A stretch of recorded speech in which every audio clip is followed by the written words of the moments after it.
Iya tak bilani aja kuwatir, tak bilani ning kok sikik. Ki golek momen sing supaya aku iso nesu. Aku wis dunake ngono ora nesu. Goblok banget ya. Petruk, nun. Aku ora trimo. Tantrimanipun Sur Mandura keparengipun. Bagong wis wani karo Prabu Ndrawati, padha karo Bagong wani karo Nata Mandura Prabu Werdewa. Aku ora nrimake yen Bagong isih ana kene.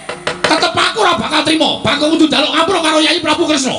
Gong kowe njaluk ngapura Sinom Prabu Ndrawati. Lho, sing kauna-unake meneng wae kok kono geger ki ngopo? Hah? Aku ora nguna-unake kono kok. Ning aku kakangne Yai Prabu Ndrawati. Wis ngerti? Kan minggat kono ora dadi manan kowe. Ditantang kok ming meneng wae kaya cah jireh ora. Wis tekan kene kok ndal didunek-uneke kok kremah-kremih. Dekno nang omah bojone dikeplaki. Nang mungsu wong lanang wah. Pakake macan sisan. Kok ngancam kok ngene Baladewa. Lho. Ora basa karo aku. Lho, ora basa ora apa-apa tuwa Bagong bangane sampean. Ngono. Tuwa aku karo sampean, mula aku ora basa karo sampean ki ora masalah. Apa to sababe kula mbasani karo sampean? Mergo sampean kuwi ratu. Nek sampean iku padha-padha menuksane kaya Bagong, derajate padha. Kowe sing kudune basa karo aku. Gong, sabar, Gong. Gong, sabar, Gong. Kowe lah tak dupak cangkemmu lho kowe. Kowe lho, biyen wani saiki wani. Aku ratu, wis ngerti. Kowe dadi ratu ki mergo tak coblos. Nek kowe ora oblos kowe ora dadi ratu kowe. Kowe mara ning nggon aku, gong aku tulungono. Aku kurang swara 14. Ora, kaya ngono ora. Sok kene tak nehi cakruk, nyatane ndi sprene tok bangun wae ora.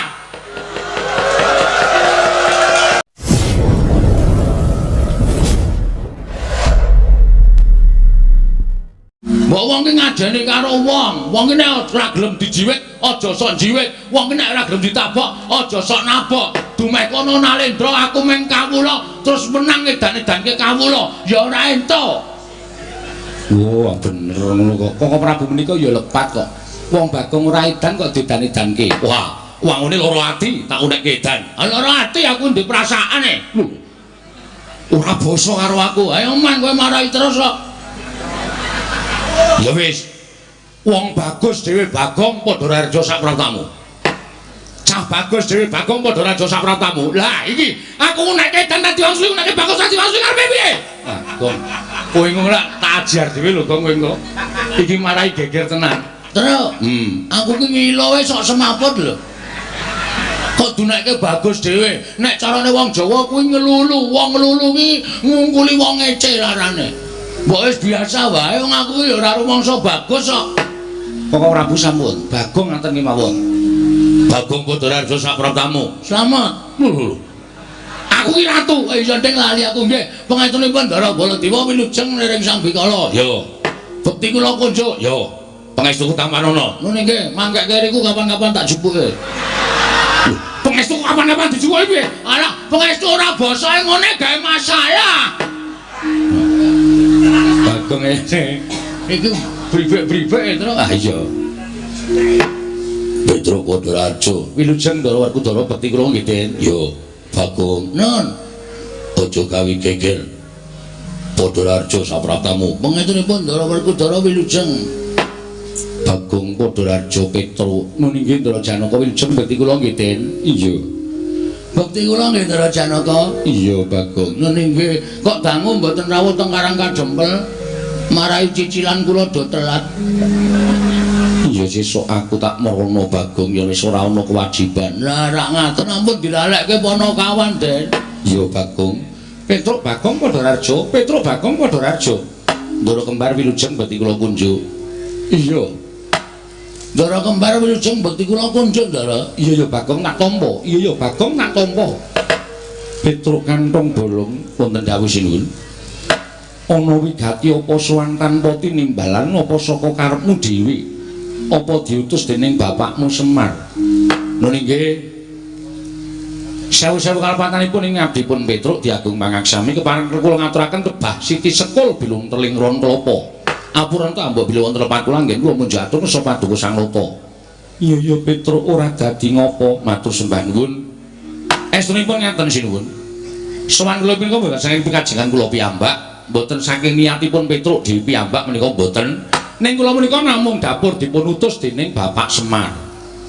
Bapakmu Semar utusan kowe, nggih. Bapakmu Semar kena ngopo teka utusan sira sowan ning Praja Ngamarta. Nuwun sewu kula tak sawetawis crita. Pun wonten sesasi niki Bapak Semar niku kaya wong lara ning ora lara, kaya wong masuk angin ning jane waras. Ning saben dina ming megogok enten ngarep pendopo pedukuhan. Penawange niku kosong, mripate niku kaya ora nyawang apa-apa, pendak dina mbrebes luwe metu mawon. Kula kinten nek bapak niku nangis. Mongko saben dicaosi dahar kali simbok ora didahar, caosi unjukan kali ibu ora diunjuk. Kuwatir ati kula tumuli kula sowan wong telu, Gareng, kula kali Bagong. Kula matur karo bapak, "Pak eneng apa? Nek bapak ki menggalih anak-anak, bapak ki menggalih apa? Nek bapak ki menggalih kulawarga sing kepiye anak-anakmu wis mentas kabeh. Tur bapak ki wis tuwa. Sing jeneng wong urip ing alam padang kuwi cakra manggilingan. Nalika aku isih cilik, aku isih bayi mbiyen, mbok dulang, mbok tetah supaya iso mlaku, supaya iso omong lan sak piturute digula wentah diparingi ilmu. Ning nek anak-anak wis tuwa kuwi duwe kewajiban gula wentah karo wong tuwa. Mula nek sampeyan duwe kepinginan ki ngendika karo anak-anak, kepinginane bapak apa mengko anak-anak sing bakal nuruti. Ngoten niku. Terus Bapak Semar niku krekel-krekel sikile medun saking kursi, terus nyumet rokok. Terus ngendika ngenten iki. Blegegek ugeg sak nun sewu kula tak nirokke suarane bapakne Semar nggih sinuwun. Ya Petruk ora apa-apa. Monggo mundhak enten tetembungan undhak ing pawarta sudaning titipan. Nek kula ora nirokke suarane bapak. Apa tegese undhak ing pawarta sudaning titipan? Undhak ing pawarta jaman sak mangke sampun lembrah. Tegesipun sak mangke bahasanipun modern nika hoak. Iya. Umpamanipun ler dusun menika wonten ula gedene sak jempol, mengke kabar tekan kidul dusun wis ana ula gedene sak kempol, tekan kidul melih pun wonten kabar ana ula gedene sak glugu. Kabar kali kasunyatan menika mboten sami menika sampun merembah wonten pundi-pundi papan. Undhak ing pawarta menika sudaning titipan. Sudaning titipan menika malah sak mangke sampun dados adat budaya saka dhuwur grojok-grojok tekan ngisor ming tetes. Niku wis biasa. Iya. Pun di mawon pun wonten riku niku. Iya Petruk nggih. Iya, sak banjure piye? Lah, bapak ngendika ngenten iki. Truk, aku jane gagas karo kahananku. Aku ki wis tuwa, Truk. Ning isih dipercaya dening para kawula sak Karang Kadempel supaya nyekel marang kendho kencenging Karang Kadempel. Tegese aku dadi pengareping Karang Kadempel. Mongko Karang Kadempel saiki kanane beda karo biyen.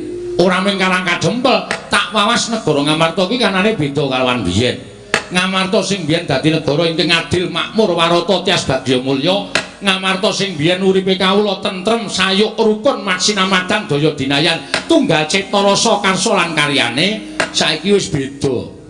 Kawula saiki wis padha koncatan rasa kamanungsan, koncatan moral, tegese krisis moral. Buktine neng kono-kono akeh regejegan, neng kene-kene akeh padha bentak sirah, neng kono tukar padu merga perkara sing sepele. Wekasan mentala karo sedulure, mentala karo tangga teparone, mentala karo sanak kadange. Lah Ngamarta sing kaya ngene iki nek dinengke wae, negara Ngamarta ora bakal kuncara, ning bakal remuk bubuk dadi rempon. Mula aku sing dadi kewajiban momong negara Ngamarta duwe kewajiban benerke negara Ngamarta. Mula aku niat bakal mbangun kayangan. Aku lho kaget. Gareng ya kaget, Bagong ya kaget. Kowe kaget ora, Gong? Ora. Mbok kaget kok, Gong. Kaget aku. Ngono. Kula kaget. Bapak ajeng bangun kayangan niku, bapak niku duwe napa? Wong bapak niku wong sekeng, wong kere, wong ora duwe kawula cilik kok arep bangun kayangan.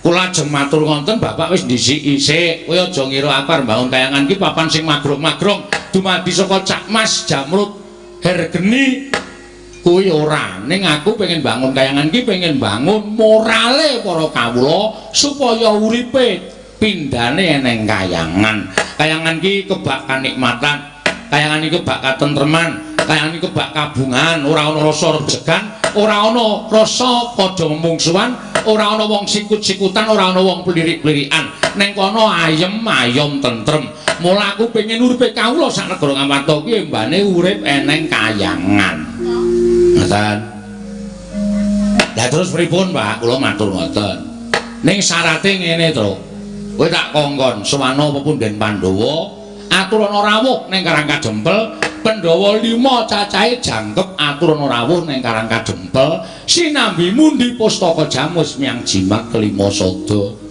Lah sebabe napa kok para Pandhawa dadak rawuh teng Karang Kadempel? Truk. Kawula ora butuh diwenehi dhuwit. Kawula ora butuh digaweke papan sing magrong-magrong. Ning kawula iki butuh dicedhaki rasane. Kawula iki butuh digatekke. Kawula iki nek dicaketi karo pengarepe, wah kuwi dadi cambuk, dadi pamecut, nggone bakal mbangun negara, nggone bakal gumegah rasane, rumangsa handar beni negarane, wekasan tresna karo negarane, tumuli mbangun negarane. Niku ngoten. Dadi para Pandhawa menika tedhak wonten Karang Kadempel menika supados nyaketi sangganing para kawula. Mboten wonten namung ingkang wonten Kutagara ning mapan wonten ing Parden mapan wonten Karang Pradisan sedaya dipun caketi dipun elus manahipun para kawula saengga pitados kaliyan pangarepipun bilih pangarepipun menika mboten supe dhateng para kawula mila sawan rasanipun Sumrabu Darma menika ing sepisan kula dipun nutus dening Bapak Semar supados samboyo dhateng jengandika sinuwun sak kadang-kadheyan rawuh wonten ing Karang Kadempel sak mangke sinambi mundi pustaka jamus miyang jimat lima sada cekap semanten atur kula akhir kata wassalamualaikum warahmatullahi wabarakatuh. Wis selak garing cangkemku omong terus ora ana dados niki Semir ora ngawur Semir ki lurahe kene Semar kuwi melu-melu kowe gong kan. Oh iki bengi iki aja nyebut Semir. Semir ki undangane cilik-cilikane lurahe kene. Oh. Niku ajeng bangun kayangan syukur bage. Bapak niku diteruske le dadi pangareping para kawula mboten namung sagedakan menika. Mergi Karang Kadempel diasta dening Bapak Semar menika nyatane ya apik, kemajane wangunane ya apik, tur dipercaya dening para warga masyarakat. Ngoten, mboten sagun tak ganti, sak mangke Bapak ugi kawisuda menika dados pangareping para kawula ing periode selanjutnya. Ngono to, Kok? Mboten mawon. Bangane ganti durung karuan dingerteni kepinterane, bangane ganti durung karuan dingerteni kaya ngapa kridane minangka dadi pangareping masyarakat, padha karo milih kucing dalam karung. Lho. Boning mawon sak teruse diparingi wekdal, dicaosi wekdal Bapak supaya luwih ngrembakake Karang Kadempel, supaya luwih iso memajukan pembangunan lahir batin Karang Kadempel. Wonten niku cekap semanten atur kula nek wonten lepat diakumbang asama Petro nun Pandhawa kuwi ora mengaku. Oh nggih. Lah terus nanging Werkudara Janaka kembar ya Pandhawa aku tak tareng karo kadang-kadangku dhisik Petro. Oh menika langkung prayogi malah sae menika. Werkudara nggih. Wis midhanget ature Petro munggo penemune Siadi. Ayo mangkat.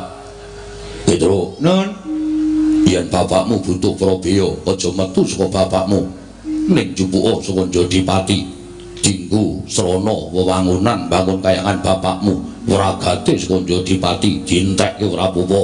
Alhamdulillah Gong proposal 1 masuk poin Gong. Wah lumayan iki Petro aja ming Jodipati Madukara ditawu bandane ora apa-apa. Waton bapakmu kasembatan bangun kayangan. Petro, yang perlu kasatrianku digadekke sik ora apa-apa. Waton bapakmu kelakon bangun kayangan. Tru? Omongane bapak aku ora ya. Oh. Bareng danane masuk kok njur ndapuk bendahara ora. Weh, aku ki wong arep elek dhewe kok ana omongane sawenake dhewe aku ki wong jujur. Oh beda karo gareng kan atau dapuk bendahara jelas entek ditik. Ada iki didapuk bendahara RT ditilepke kok. Gareng kae ya. Nek ora aku wis ora ana sing iso nampa dhuwit-dhuwit saka Ndara Werkudara, Ndara Janaka kuwi. Iya Petruk yen to pancen mengkono. Aku bakal budal marang Karang Kadempel Petruk. Yayi, nuwun sewu. Lah kok aneh sareng wonten sawanipun Petruk, aturipun karo Kang Ndrawati dipun kiwakaken. Mongko sawanipun langkung rumiyin kula tinimbang Petruk. Lah kok malah samangke dipun tampi menika aturipun Petruk lajeng adilipun wonten pundi Yayi? Nuwun sewu sinuwun. Kok wonten pengendikan kados mekaten menika wonten perkawis? Iya Petruk, pripun? Sinuwun Ndrawati rawuh mrene. Nggih, terus panjenengan nyuwun ngampil pustaka Jamus Lima Sada. Lho, kagem napa? Negara Ndrawati ketaman pegebluk bisane waluya nirmala temah jati yen to ditumbali pustaka Jamus Lima Sada. Mula aku bingung Petruk, ngendi ingkang kudu tak dhisikake? Ndrawati apa Karang Kadempel? Oh. Ngoten to. Iya Petruk. Gong, proposal ra sida masuk kok. Ha piye? Sinundrawati rawuh. Heeh. Karepe sediane Sinundrawati iki negarane ketaman pegebluk. Terus isane waluya nek ditumbali pustaka Jamus Myang Jimat Lima Sada, mongko awak dhewe sowane kalah dhisik karo Sinundrawati. Terus sinuwun Puntadewa piye kuwi? Bingung penggalihe. Nek aku tak matur ya, Tru, ning nganggo tata krama lho. Siap. Nganggo unggah-ungguh. Heeh, ora waton ngomong, iki ngomong ning ngarepe Nalindra. Heeh. Nuwun sewu sinuwun. Sinuwun. Lagi pisane wis kleru iki ora. Nuwun sewu sinuwun. Iya Bagong piye? Mboten ateges kula arep-arep pisang. Abubut-bubut jengkol. Nanging sedaya menika namung dapur badhe kepengin nglairaken pangunek-unek ing atos kula. Apa? Atos. Atos ya ati, ora usah dibasake. Ati kula sinuwun. Iya piye Bagong kepiye munggo penemu ngeten. Saniki cara agal-agalan mawon carane mikir nggih nuwun sewu. Nuwun sewu lho. Iya Bagong, saniki ngeten. Sampeyan nuwun sewu, kula badhe nyuwun prisa kalih Sing Prabu Puntadewa. Panjenengan ya percaya nek Ndrawati ketaman pegebluk. Ya mesine percaya iki dawuhing Kaka Prabu Ndrawati. Oke, ndak apa-apa. Lho. Basa Indonesia barang iki omen-men kaya nggon TV lho, Tru. Mboten apa-apa, percaya mboten apa-apa. Niku hak panjenengan. Ning sadurunge sampeyan percaya, niku apike sedaya menika dipun gelar, dipun gulung, dipun teliti sampun ngantos tuna tembe wingkingipun. Kelire piye Bagong? Ngeten sinuwun.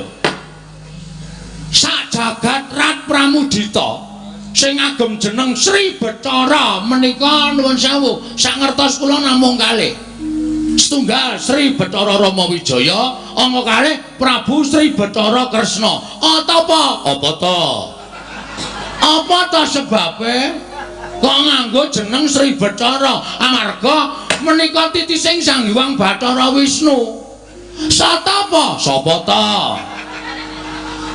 to Bathara Wisnu? Niku dewa sing tukang nentremke jagat, dewa sing tukang ngandung kabagyan. Nuwun sewu lho, saniki dipikir ngeten mawon carane wong lumrah mikir. Negara Wirata niku ratune sing dadi ratu biasa. Ngastina niku ratune Prabu Duryudana, niku ratu jahat, ratu angkara murka. Monggo dewa ndawahaken pegebluk niku mesti di tempat-tempat sing wonge wis ora iso. Napa niku? Oh, mutiar ora kowe. Wonge wis ora iso eling, tegese wis ora iso manembah karo kersaning Gusti, dijak insaf ora gelem, anane mung tumindak kepenake dhewe. Niku Gusti mesti paling welak ing Jawata. Lah upama Gusti niku paring pegebluk, niku mesti teng negara Ngastina. Ra mungkin Gusti paring pegebluk kok tenggene negara sing dilenggahi ratu sing titis dewa. Lho niku ra wis ganjil to. Nggih to? 1.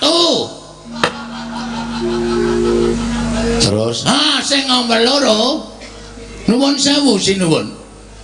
Sing nami Pustaka Jamus Lima Sada ajeng dinggih tumbal. Niku api-apike ming dipendhem. Monggo Pustaka Jamus Lima Sada menika panggesanganipun para Pandhawa kacariyos menika panggesanganipun kawula sak negari Kamarta. Nek Pandhawa koncatan Pustaka Jamus Lima Sada niku badhe apes jurite, apes jayane, wangsa ora seneng karo para Pandhawa, ajeng gawe cintrakaning para Pandhawa niku angel mijet wae ngranti suwe banyu sinaring. Monggo nek digawa teng Ndarawati menggo tumbal. Tegese Pandhawa kelangan kekuatan. Nek Pandhawa kelangan kekuatan, nek Pandhawa ana apa-apa, sapa sing kapitunan? Niku angka 2. Ana neh raga ngono iki pokoke tak kupas tuntas. Iya. Ning nek ana masalah kowe lho, Tru. Lho. Kok ana masalah aku piye? Pokoke aku mung ngomong nek ana masalah rampung ngono. Ya wis. Angka 3. Angka 3. Jaman saniki niku akeh wong sulapan. Ngaten. Jaman saniki niku akeh wong sulapan. Ula dadi dhuwit. Dhuwit dadi meja. Aku biasa nek dhuwit dadi meja kuwi heeh. Terus BPKB dadi dhuwit niku wong sulapan. Ngaten. Terus akeh wong nyewake sandangan. Nuwun sewu lho, mboten kula menika curiga. Cubriya kalian Sinuwun Ndarawati babar pisan boten. Ya nek niki Sinuwun Ndarawati tenan. Lho nek palsu, nek panjalmane mungsuh, monggo pusaka wis baca diparingke Prabu Kresna. Monggo sejatine niki mungsuh. Apa Pandhawa ora kelangan? Napa Pandhawa meneng mawon, Pandhawa mboten lantik panggraitane maringke pusaka wonten panjalmaning mengsah niki mengke kriwikan dadi grojokan, geguyon dadi tangisan. Mula sakmenika Ratu Lenggah Siniwaka niku ampun ngantos nganggo netra lair tok, ning nganggo netra batin. Inggih menika permana sejati, aja nganti ketrusuban. Wah, kok nglawan. Aja nganti ketrusupan telik Mangendrajala ingkang maraja saka sela-selane Garu. Oh, apik ta, Tru. Mulane aja sok ngecese aku ya ndek sastra. Ya ndek sastra, aku sastra patri. Sastra patri dengkulmu kowe ora. Padha ngoten, patri menggawe. Ya nek Kresna tenan, nek udu, wah wis kebacut menake Pustaka Jamus Lima Sada jebul diwenehke Kresna palsu. Wah, Pandhawa kapitunan sinuwun.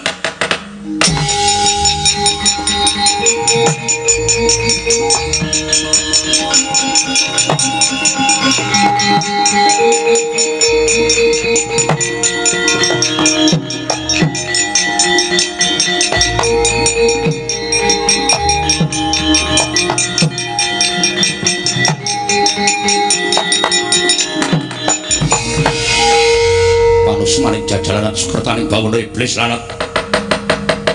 Petro Kanombala. Ngandera, kowe iki senengane gawe masalah kok. Pindah sing ngene iki piye? Aku meh ngomong kok. Nek ana sing nesu ya tandang ngono. Aku jenenge kurang tanggung jawab. Ngono, wis gawe wangsuli, Petro Kanombala kowe timbali nata Mandura Prabu Baladewa ora wangsulan. Nggih, wonten dawuh sinuwun. Wonten dawuh. Kowe ngerti ora? Kyai Prabu Kresna kuwi sapa? Sinuwun Ndarawati nggih Sinuwun Ndarawati. Kuwi apaku? Lho adimu. Rai sampean. Lah kok dadi adimu Bagong dilangap-langap ucape ngerwete kaya betek semono kuwi tegalan. Drewika grojokan ucape. Entah-entah yen batur gedhi bal 17. Wong elek nyolong mripat. Mongkere mula ucape ora nganggo dipetung. Apa ucape iki nglarani marang penggali Kyai Prabu Ndarawati apa ora? Kuwi kudune Bagong ngerti. Wong gerang tuwa darani dunungke. Duti kula lho, Bagong lho. Muni piye kuwi, Tru? Muni piye kuwi? Kowe dunekke wong tuwa ndak didunungke. Terus kowe ora wangsulan. Sing dunek-unekke dudu aku kok. Aku apamu? Kowe adikku. Kudune kowe mbelani aku, kowe goblok kowe. Wis dibelani kaya ngene kok adine dunek-unekke meneng wae. Sing tau nekke Sinuwun Darawati. Nek kakangne tenan iki kaya ngono kuwi lho, Prabu Baladewa. Adine dunekke Baladewane nesu. Aku dunekke wong kere, wong gedibal, wong tuwa dadak didunungke. Kowe kakangku asli kok meneng wae iki, kakang model piye kowe? Wis ngerti aku ora melu mau truk. Yo tak bilani aja kuwatir, tak bilani ning kok sikik.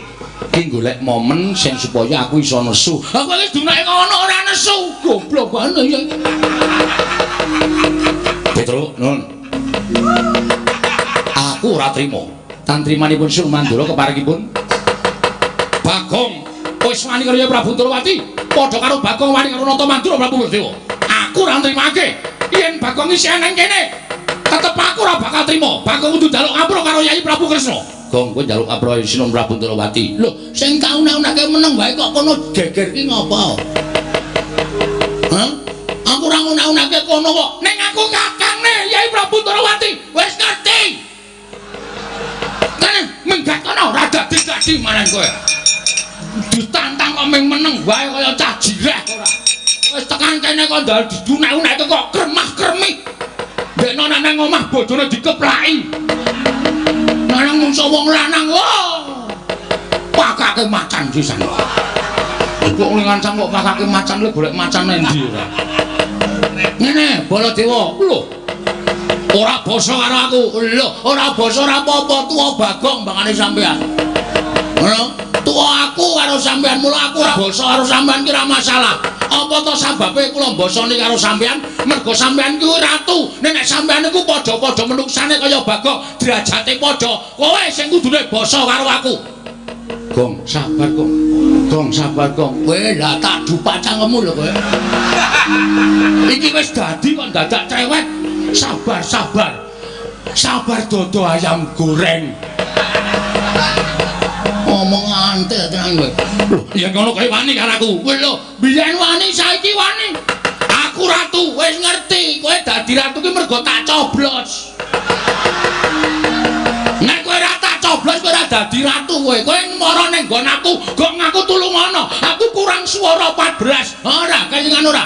Sok kene tak nehi cakruk, nyatane ndi seprene tok bangun kowe ora. Kaya ngono kok ratu. Ngene ngono Mas, sampeyan iso dadi nganggo sandangan teng glebak ngono kuwi mergo kawula cilik ngene iki. Mula aja sok ngendhek karo kawula cilik. Aja sok kowe ngidak cengele kawula cilik. Kowe aja ngeceh karo kawula ngene iki. Kowe ngune-uneke kawula, kon ngedhukke dadi ratu kok piye? Aku nglumpukke wong, ngedhukke kowe ora ana telung kedheping netra glindeng saka kursimu kowe. Aku malah tratapan kok. Aja ngono kuwi le. Gong kok kandhane ngayal. Iki ngawur. Oh sorry ayo. Sorry ayo saking mangkele kaya penyakit ora. Kowe bali. Nun, kowe bali. Kula bali purun ning bareng karo Pandhawa 5 mundi Pustaka Jamus miang jimat kelima sada. Nek ora bareng karo Pustaka Jamus kelima sada karo Pandhawa, Taunana Windanana Bagong ndak akan mungkin pulang ke rumah. Kagak. Mesu kok omongane campur bawur. Ora bakal bali. Lho, ya ngono kowe wani karo Baladewa. Lho. Kula niku mboten ajeng wani karo sampean. Sampean niku Nalendra, wajibe kula ajeni. Ning nuwun sewu nggih Mas. Teng tanah Jawa niku wis ditulis karo para pinter, ditulis karo para pilih sepuh, diserat karo para kiai, diserat karo urah agama. Nek kepengin diajeni ngajenono.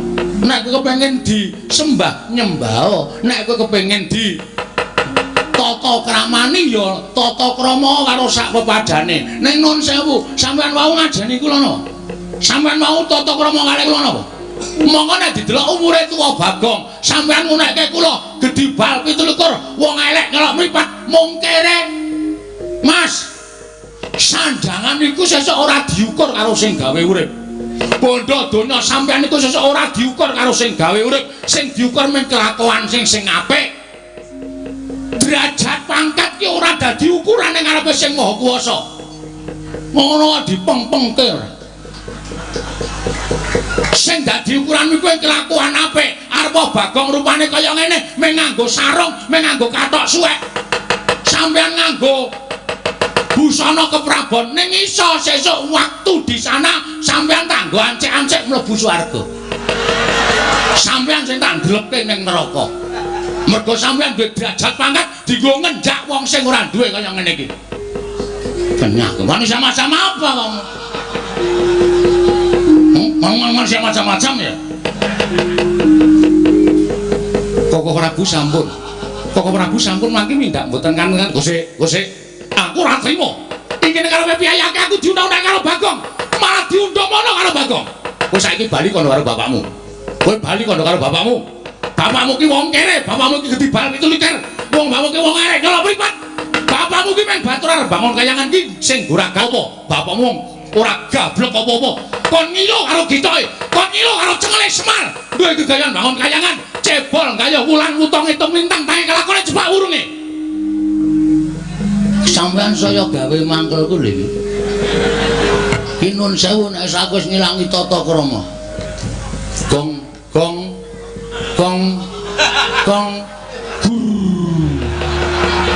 Pamut ndasmu lho, Tru. Iki aku wis nesu tenan. Kowe ora nesu ya bapak dunake wong gedhi bal 17. Nek ade sing dunake kowe ora masalah. Haromae. Bapak ki metu saka omah jegoke kirik-kirike tak blek kok. Rumangsane kok dunake karo Baladewa. Mas. Sampeyan wis kebangetan ngunekke bapakku. Nek sampeyan ngunekke aku ora masalah. Nek bapak anane Bagong urip ning alam padang ki, bapak gojek karo Simbo. Nek gojek kebablasan bapak telat. Anjendel ning jero dadi Bagong. Mula nek nganti kowe ngece karo bapak, siji ngece karo bapak, loro ngece karo Simbo, kuwo. Tatahe nyawa bol. Lho. Bol sapa? Jenengmu sapa? Baladewa Duntang, bol kok ora gelem. Kaya sing apik kong bol-bol iki jijiki ora. Ya men sisan ora ngunake bapakku ora. Yen ngono kowe wani karo Baladewa, sing tak wedeni apamu? Walah dalah ayo. Menyang ngendi? Papane moneter Gading Dayan. Manut metu jaba. Lho wis kan biyen tak tokke jaba. Tak tokke jero anakku kae banget. Ngedian lah caedan lah kaya ngono kok do ngomongke ngendi papane neter Gading Dayan ora minggat ketiban kiai Nenggala jeblok wetengmu Gong kowe meneng bae Gong lah taleh kalih kula ora karo Bagong padha gedene jinun ayo coba metro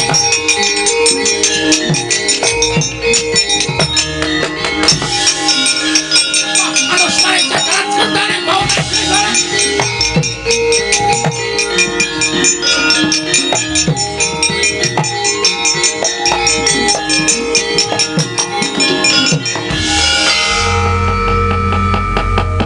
sing tantangan Bagong kok sing gelut Petruk. Nek pancen wis disek lho. Pun disetel. Kula tenggalan wau pun Kang Senan kalih si Petruk, terus nek nang kono gawe dadi geger mergo iki sediane bapak iki ora baen-baen. Terus kula mandheg kalih Petruk kalih ngombe wedang teng angkringan. Ngene wae Tru, gandeng nek nesu ki wangun aku mbangane kowe. Ana gegeran sing nesu aku ning nek gelut kowe lho Tru. Oh ya siap. Ngoten niku mula niki wau janjane pun disutradarai. Oh. Karo sapa wae kalih kula kalih Petruk. Iya Bagong nggih. Ya terus kowe arep ngopo? Ha niki ngaten mawon, prasaja blak kotang terus terang gandul. Gandeng Petruk wis entuk mungsa. Iya. Baladewa niku kakangane Kresna, Petruk kakangane Bagong. Pripun nek sakniki digawe kakang mungsuh kakang, adi mungsuh adi. Kok komanen kowe? Wis pun iki pun tak tekati mudhar mbok wis men wis. Mati kula wujudi ra apa-apa ning omah ya mung dolen uyak-uyak mendring kaya. Esuk 2000, awan 2000. Sore 2000 entek-entekan tenan. Kon kula tinggale modar mawon. Lho yen kowe arep wis niat arep tekaning pati nantang Koko Prabu Kresna, apa kowe wani? Lho wani nantang ora wani temandange piye? Koko Prabu wonten dawuh dipun tantang Bagong. Kowe nantang aku kok. Anak kono wani? Nek aku mesti wani wong aku ratu kok ditantang ora wani iki terus aku dudu ratu. Ha, nek ngono dadi iki. Iya dadi. Nek pancen wani madhep rene, aku ngungkurke ratu dosa kuwalat. Tak wenehi palilah, Yayi nyuwun palilah Bagong supados madhep mriki. Bagong madhep Pamrana. Siap. Gayeng iki. Baladewa mungsuh Petra, aku mungsuh Kresna. Ya men kari tumbuk bejane sapa sing entuk kanugrahaning Gusti. Bengi iki nang kelurahan Hargamulya. Kresna kalah karo Bagong. Wah, ngendiri tak pasangi pamflet. Kresna KO ronde ketiga. Edan kowe. Ora edan serius iki. Wong arep gelut kok dadak guyu barang edan kowe. Ora dadi gelut nek carane ngono. Iya. Wani tenan karo sing tak wedeni apamu? Wah, Bagong kowe cetan. Meneng ora kowe? Oh, bolok anto, Werkudara to. Wah, ngapunten dandan ngapunten. Edan karo bendarane. Niki ajeng delut. Aja wani karo Kresna. Pun to sampean ngono mawon. Werkudara meneka aja melu tak jajali Bagong. Semangkean temen. Amen. Ya semangkean. Lho, aku semangkean apa? Nyilih pustaka Jamus Lima Sada. Arep tak nggo tumbal. Ayo. Apa pancen negaramu kok taman pageblok apa piye? Lho, negaraku taman pageblok. Buktine apa? Buktine kena dibuktekake nang negara Ndarawati. Oke, ayo rono. Lho, aku lagi tekan kene sawetara. Kok dadak kembali? Aku kesel Bagong. Nah, iki ketone arep ngapusi. Ketone arep ngapusi. Wis ngene wae. Kowe karepmu piye? Ngene wae. Kowe karepmu piye? Lho. Nek kowe mau nantang karo aku tak ladeni piye? Oke, ora masalah. Aku ya ora wedi karo kowe. Iya. Ayo, nek pancen kowe duwe kadedayan ketokno. Oh, aku ora tau duwe kadedayan. Aku ki kadedayanku wing buruk. Pokoke wani ngono wae. Aku duwe pusaka. Oh, enggak ora wedi aku. Tiban senjata cakra mati kowe. Kowe kok nganggo cakra barang? Wong janjine ora nganggo pusaka kok lho. Duwe pusaka ora digunakake iki kepiye? Tak tibani jata cakra kowe mati. Kowe sadurunge nibake jata cakra, kowe tak tubruk. Tak ingel-ingel tak tekak mati. Aku ora iso mati. Lho kok welane iki. Kok iso ora iso mati? Lho, aku duwe pusaka Sekar Wijaya Kesuma. Iki tak nggo cundhuk. Nek aku mati urip meneh. Wah, Nding. Wah, terus aku urip meneh kowe tak senjata cakra kowe mati terus tak uripke. Lho. Ya ora wong mungsuh kok duripke. Weh, ora nggo duripke barang kok. Ora. Waduh cilaka mongko aku iki nek ora duripke ora urip. Tenan kowe yakin? Ora iso urip dhewe. Kowe iki wong edan, dadi kowe ora duripke. Ora, ya wis rasa perang. Lah. Wong kaya ngene iku aku wis apal karo kowe iki senengane gojek karo sapa-sapa tok jak gojek. Karo sapa-sapa tok jak gojek. Werkudara bareng tok jak gojek. Lah edan. Seprene urung dibalekke. Apa to? Rek. Lah. Satriya wae sing mikir rek. Wah. Nek alun-alun ketemu karo aku. Dheweke cilik rek aku. Rek gas. Tak silihi di aku dheke. Wah, seprene disak. Wong mungsuh wong kaya ngene kok ya tok ulungi lho. Wah, mengrek gas durus. Watu kok sesuk ancar dikai gas kompor wae. Nggo nyumet rokok murup sak raine. Lah idak gasmu kowe. Ben aku arep ngamuk. Lho. Bagong aja ngamuk nang kene. Kowe metu wong jaba wae Bagong. Nggih ngonten mawon nggih sinuwun. Kula tak nututi Petro nggih. Iya sing ati-ati. Nggih, sampun nyuwun pamit sing ati-ati. Sampun nggih sinuwun. Iya, kula nyuwun ngapunten ora apa-apa. Aku iki kulino gojek karo kowe nggih. Kula tak nututi Petro nggih. Iya sing ati-ati. Pun nggih, Den. Lho, nesu. Oh, seniman kok nesu. Ora kena nesu. Wah, ya ora. Nggih, nyuwun pamit nggih. Yo sing ati-ati. Nggih, nyuwun pamit. Yo. Oh nggih, Den. Iya sing ati-ati, Bagong. Ndarane kula Den nyuwun pamit. Iya, Bagong sing ati-ati. Iya, Bagong sing ati-ati. Yem aku njaluk pamit ya, Yem. Nggih, Mas atus-atus. Heeh, wis saya lemu dilongi le memangan. Awake gajih tok ora. Wis ora ketok cantik. Nggih, Karang Tengkraton iku wonten ing maem terus. Aja dienggo gerak awake ya. Nggih. Ngejak aku nek gerak. Nggih. Wis ya iki kok iki. Mbak Yu kula. Jenenge naminipun menika anu sinten sapa Yu? Aku Jainal. Wedok kok jenenge lanang. Nyemelangi iki. Sampun nggih sinuwun. Iya Bagong sing ati-ati aja kaya bocah iki. Nune nggih nyuwun pamit. Iya. Sampun sinuwun. Iya Bagong sing ati-ati. Pun nggih, Den. Iya sing ati-ati.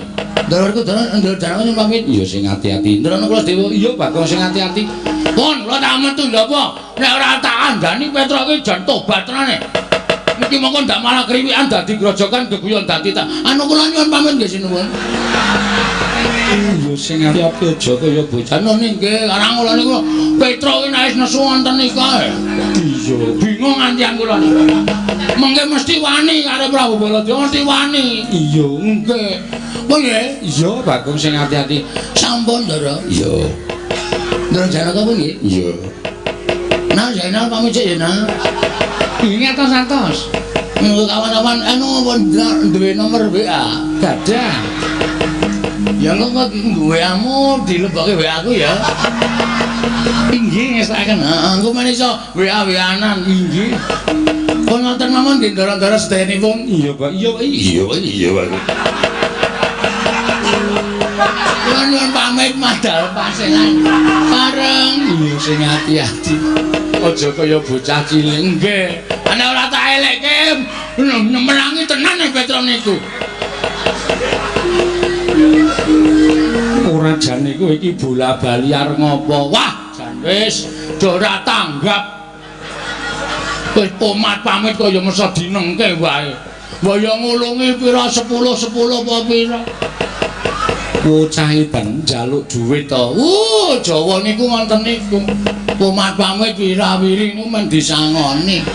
Dene ora duwe perasaan ya kebangetan.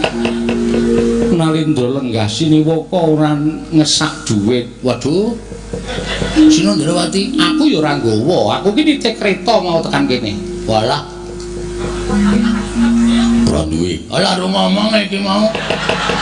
Wedan kulit-kulit banget ya. Kulit banget. Dara sesuk neng Karang Kadempel tak paringi aja neng kene. Waduh semayane. Suwen, Bu. Yang enggak 15 ora. Sing wingi dereng diwangsulke. Alah aku ya ngapura ya. Karena aku kulino ya, aku paling kendel nek ora nyaur. Cah glereng padake. Pun ngaten mawon nyuwun pamit nggih. Iya sing pun nggih. Iya. Pun nggih. Iya. Ora ngono ndak. Waduh, ngopo meneh? Dompet kula tiba. Lho, dompetmu tiba nggih. Dompet kula dawa kaya dompete cah enom lho. Lho, ning ngesak nang ndi teng mburi? Tibane nang ndi? Ah mesti teng mriki kok teng mriki kok. Isine apa? Warna-warna. Sertifikat BPKB, STNB kabeh tiba kabeh. Ana duwite ora? Ana cah cukup e. Pira? Manut. Lho. Ku ngar njaluk kok duit kok manut. Pun. Pun nggih. Kok kalah karo bayek. Arep bayi ning kae dedaya, nek wis menesu awak dhewe iki modar tenan. Tru. Modar iki mati iki dipetong 3 perkara. Mati 3 perkara piye? 1 mati utama, 2 mati madya, 3 mati nista. Mati utama, matine wong labuh bebener. Mbok labuh apa wae, labuh agama, labuh bebener, labuh wong tuwa, pokoke labuh bebener kabeh kuwi diitunge mati utama. Mula dibukake lawang swarga. Kuwi mati utama, mati utama. Kaya kowe nglabuhi bapak kuwi mongko bapak bener. Kuwi mati utama apa tekaning pati. Mati madya, mati disangkani saka lara. Kuwi swarga apa neraka diitung tumindake nalika ning alam donya, akeh apike apa akeh alane. Nek akeh apike nyemplung swarga, nek akeh alane nyemplung neraka.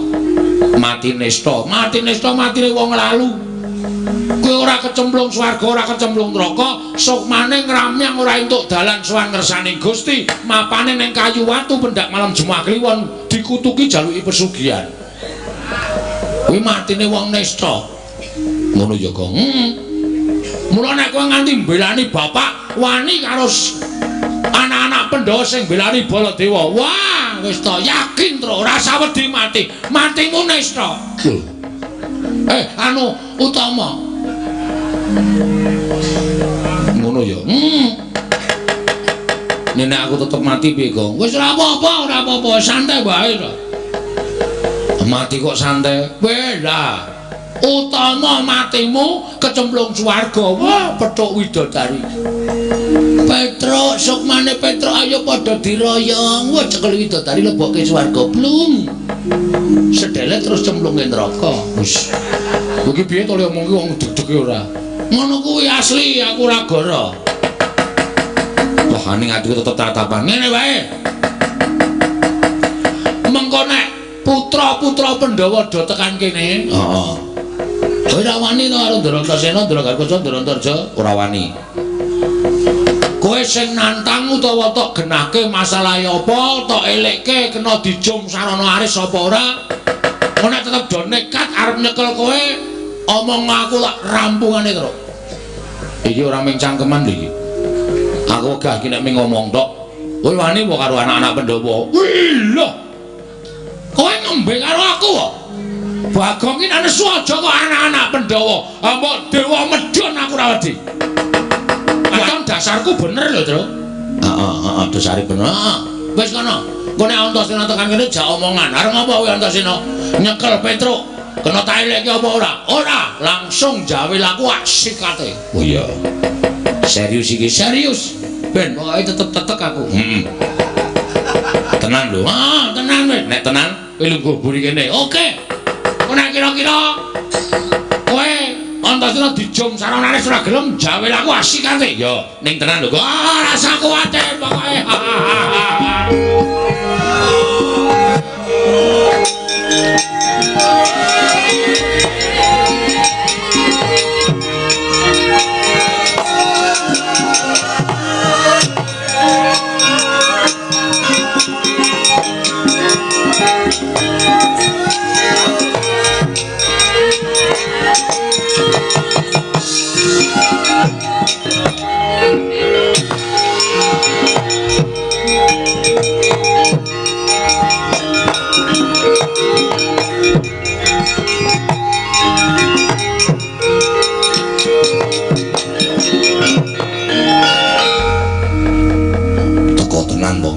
Terus takoni rasa kuwatir. Bekti kok nggih, Den. Ya, tak tampa, Truk. Pangestuku taman ono, nggih. Pun sewu kok pasuryane ketoke kok abrit. Sajake kaya nesu kali Petruk. Terus aku tak takon karo kowe, nggih. Apa kowe wani karo Mandura? Iya. Sing ngendika sinten? Sing ngomong si wong Mandura. Kowe wani karo Suwa Mandura, ya ngono apa piye? Nek upama kula wantun saestu pripun? Mapano, lak pondo tanganku tak krincung sikilmu. Nek kula mboten wantun, niku mung gawe-gawe Sri Mandura. Kowe kudu iso ngaturake. Sebab apa? Kudu iso kandha karo aku. Kowe wani karo Sumandura padha karo kowe wani karo wong Pandhawa. Kowe ngorek-orek marang raine anak-anak Pandhawa ora bakal ilang selawase urip. Gong. Ayo le. Ayo wis tak jawe. Sik truk wetengku lara. Lara piye? Mbok iki mangan apa kok mak penjeluk ngono. Waduh, sik truk. Wah, iki nek arep perang ra iso iki wetenge lara. Waduh. Ah terus piye iki? Jam omongan sik. Ngono mari tak sikate. Oh iya iya. Diulur wektune truk. Iya iya iya. Nuwun sewu, Dik.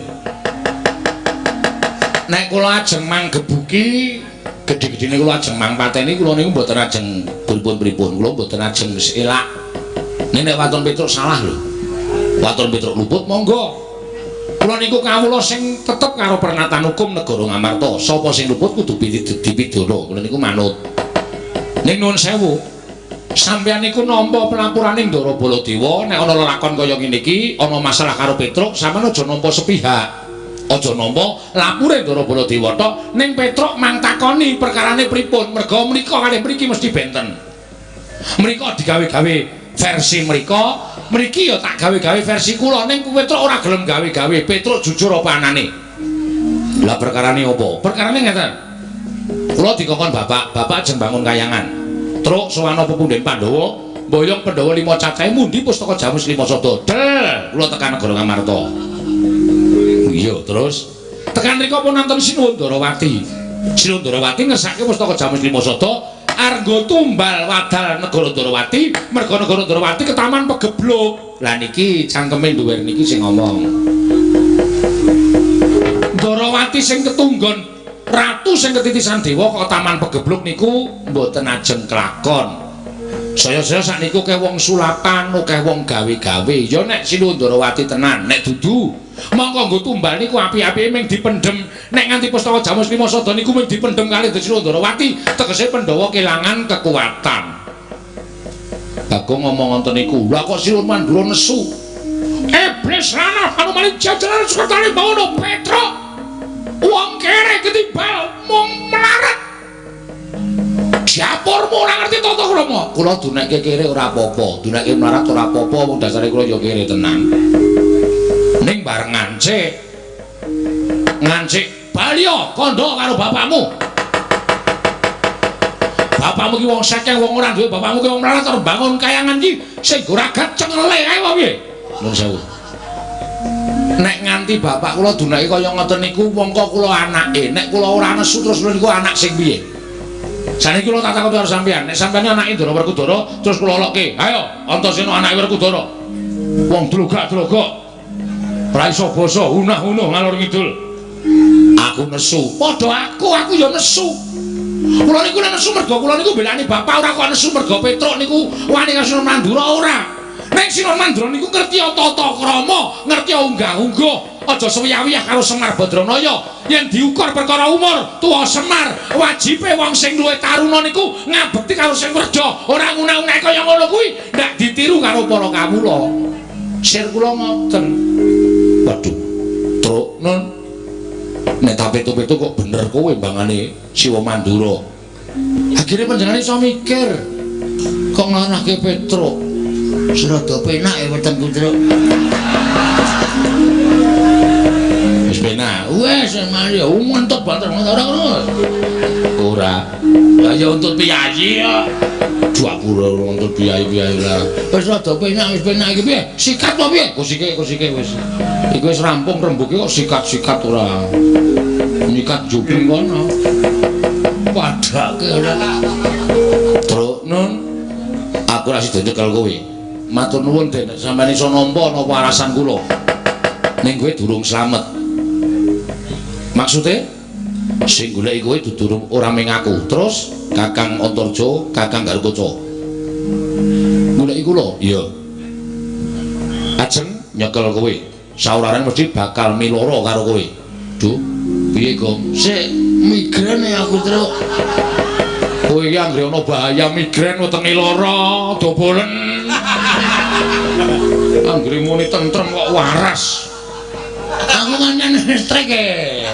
Ngono kuwi sistemku e. Sistemku ora nyengit.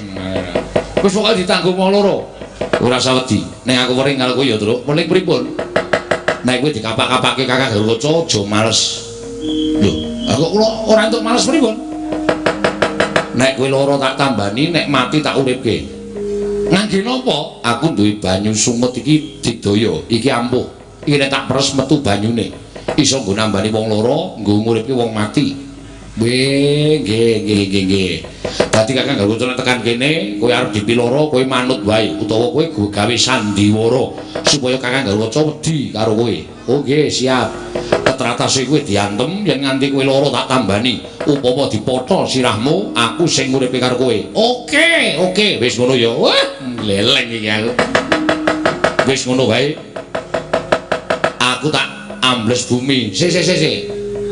Sampeyan ambles bumi niku terus kula ning ngundang piye? Kula ora ngerti napa-napa. Sik terus tak nampani sprek. Iya. Bagong ya ora senengane kok ya. Kowe lah mesok. Nggih, ngoten mawon. Wis ngono wae aku tak ambles bumi ya. Nggih. Santos ya.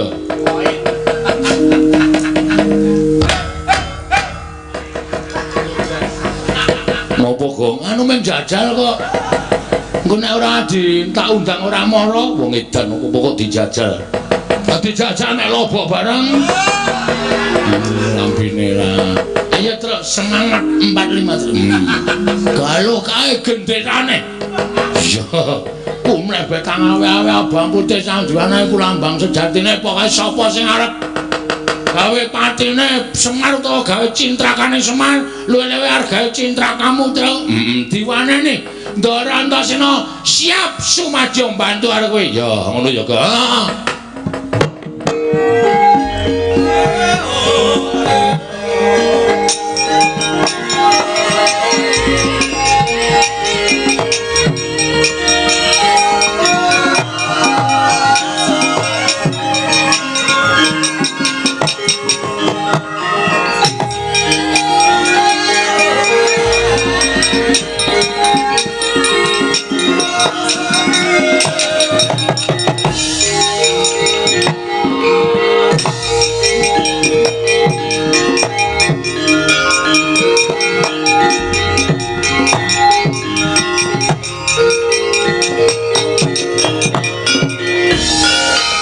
Kata tiang Gatotkaca tinon mapak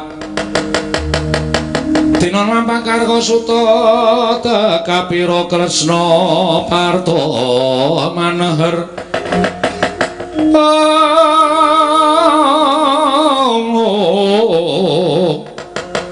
Parto maneher saktinira ing ujaran wang-wang semunggar cita.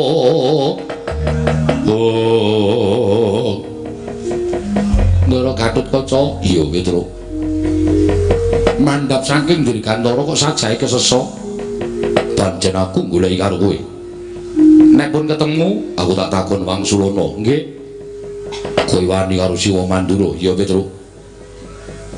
Oh nggih, ning wonten sebabe rasa kuwi gunung tanpa guna. Yen kowe wani karo Siwa Mandura padha karo kowe ngorek-orek pasuryani kepunden Pandhawa. Kowe mirang-mirangke Gatotkaca, Petruk. Aku isin duwe abdi kaya kowe.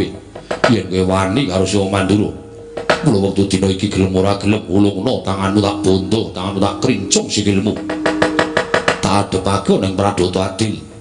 Yen kowe bangga aja takut dosa kecandak Gatotkaca tak potol ndasmu mati dina iki Petruk.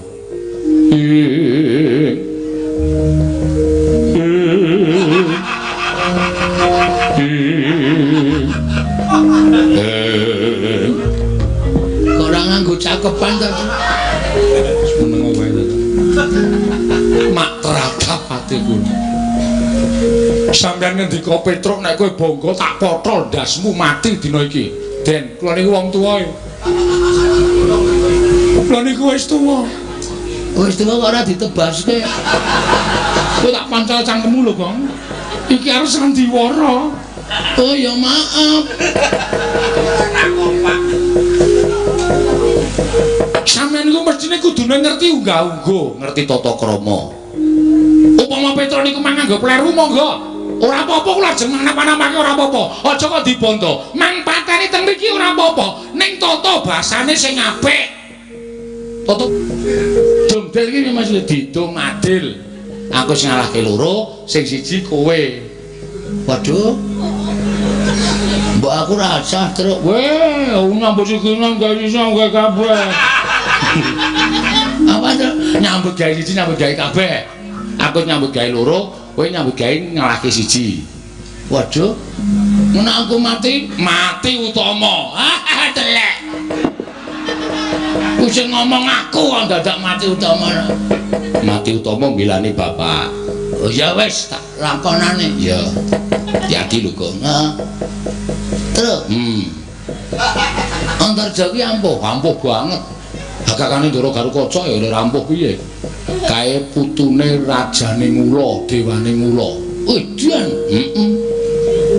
Kowe wani Ndara Antarja merem ngampet-ambekan ula sak donya teka kabeh. Waduh. Ngeroyok aku. Heeh. Biasane pas merem pas ulane metu. Yakin aku ra goro. Ngati-ati kowe. Anggere kowe ro merem ulane ro metu. Nek arep mati ulane entuk. Ora masalah. Wah, cilaka iki terus. Wis pokoke ditandangi rasa wedi. Ulane werna-werna ana ula bandotan, ana ula dembung macan, ana ula kobra. Asing nemelang iki ula sendok. Kok iso? Wo ula sendok iki gak goreng ya entek. Bakmi ya entek. Heeh monggo karo jodone ya. Ula apa? Ula porok. Ula porok kuwi nggo nyuces karo nggo nglinting bakmi ngono. Iya. Tak adepane, Tru. Ya. Wis ngalahke Antasena, ngalahke Garukaca, aku ora iso ngalahke wong Surja. Antarja isen winang bebarengan. Karo teka-teka ya Tru, dinteni. Biasane Ndara Antarja ki saka ngisor, Gong. Heh. Saka ngisor ora saka dhuwur. Saka ngisor. Ada kelingan aku itu kok ngomong ngono iki. Nek Ndara Antarja iki biasane saka ngisor, aku biasane saka mburi. Bapure. Engko nak teko tak ademane ya terus ya. Hati-hati kok.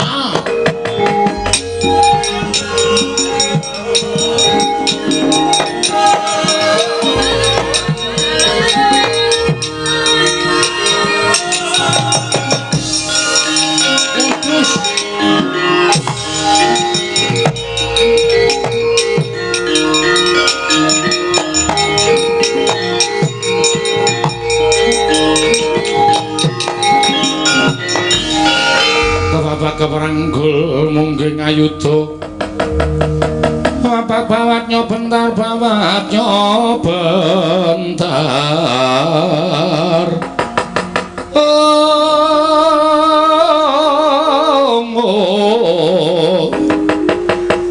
iro wang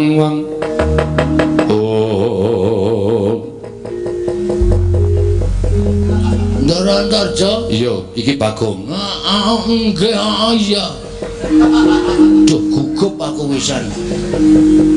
Ana napa kok dadi sampean kok mrepeki anu nomor jeneng iku napa jumeneng napa? Ketemu kali Kilu. Aduh. Kula. Aku tak takon karo kowe. Mang takon ning ampun angel-angel nggih? Iya. Engko ndak bijine elek. Iya. Petro nendi? Nang Petruk nanti. Oh, sama madosi Petruk to? Iya. Reang men gaduki mayit-mayit. Nesu tenan Bagong. Mangkel aku. Tak apa-apake ra wedi gregeten tak gulung. Wah, sikep tak usek-useke. Untung dheweke ora nyembur. Tak bingkem cangkeme. Aku ngerti nek arep nyembur tak bingkem ora metu tak bingkem kok. Tak planet. Ayo. Aku ngomong kowe jane males lho, Kong. Ayo ora ngono, Tru. Kancane men kowe. Kayak iki berat. Kancane men kowe. Ayo. Wila, Gong. Apa ana? Kayak sapa joget-joget kae. Wah, wong nang gadadilan ngono kok udu. Masih itu kae lho. Oh, Patih Mandura. Sapa? Praoto. Praoto ora. Karena yang ini kaya seger. Pragoto. Pragoto tekan kene aja dikasih hati terus ya. Nek kira-kira nglabrak awake dhewe jotosi wong loro. Oke. Kae dudu bendarane awake dhewe. Patih Mandura katoke dosane pepundhane ya.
Aduh, aku wiwit didhawuhi dening Sinuwun Prabu Mandura. Ora iso mbayangke. Aku pate kok mungsuh wong edan-edan.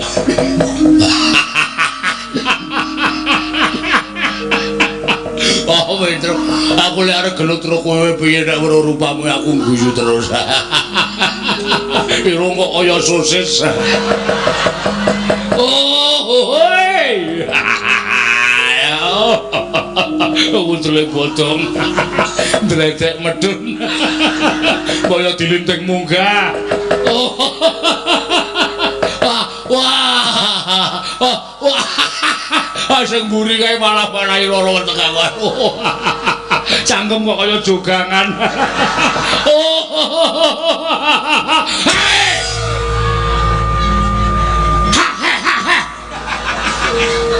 Wah, gere ora meneng kok. Gajul raimu. Iki ki menungsa digeguyu.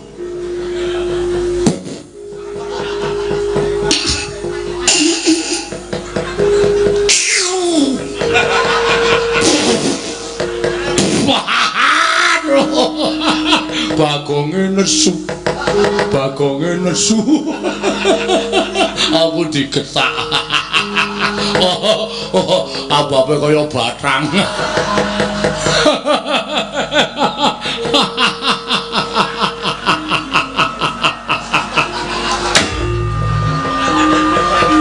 Golek sandal yo nendi. Aja dibandem sandal ora. Kendel. Yo kaya.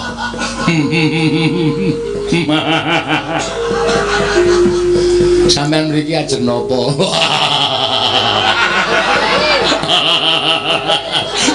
Pertanyaan goblok. Oh, pitakonan goblok iki. Aku rene genah golek kowe. Lah nggih. Terus napa tekan iki sampeyan ajeng napa? Lah, ra tenan to.